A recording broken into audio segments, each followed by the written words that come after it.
વિડીયોમાં આપનું સ્વાગત છે। હિંમતનગર નગરપાલિકાના વોર્ડ નંબર 1 માંથી વિશેષ સફાઈ ઝુંબેશનો કરવામાં આવ્યો પ્રારંભ।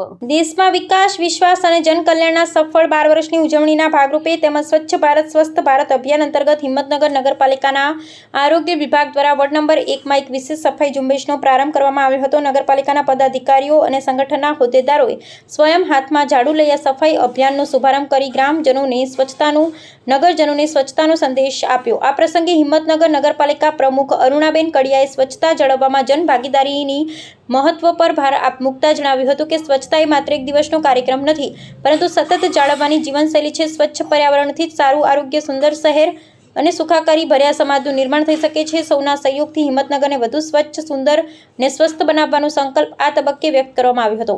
અભિયાન અંતર્ગત વોર્ડના વિવિધ જાહેર સ્થળો, મુખ્ય માર્ગો અને આસપાસના વિસ્તારોમાં સામૂહિક સફાઈ ઝુંબેશ હાથ ધરવામાં આવી હતી, જેમાં તમામ ઉપસ્થિતોએ સ્વયંભૂ શ્રમદાન કરી સ્વચ્છતા પ્રત્યેની પોતાની જવાબદારીનું ઉત્તમ ઉદાહરણ પૂરું પાડ્યું હતું। આ વિશેષ સફાઈ અભિયાનમાં હિંમતનગર નગરપાલિકાના ઉપપ્રમુખ ગોપાલસિંહ રાઠોડ, આરોગ્ય વિભાગના ચેરમેન રાજુભાઈ દેસાઈ તેમજ આરોગ્ય વિભાગના અધિકારી દીપકભાઈ જાની ઉપસ્થિત રહ્યા હતા। આ સાથે જ 12 વર્ષ મોદી સરકારના વિકાસ, વિશ્વાસ અને જનકલ્યાણના અભિયાનના ઇન્ચાર્જ મિતેશભાઈ શાહ, વોર્ડ નંબર 1ના તમામ સાથી સદસ્યો, હોદ્દેદારશ્રીઓ તેમજ સ્થાનિક અગ્રણી વડીલો અને નાગરિકો મોટી સંખ્યામાં જોડાઈ કાર્યક્રમને સફળ બનાવ્યો હતો। રિપોર્ટર મિનેશભાઈ વ્યાસ, તલોદ।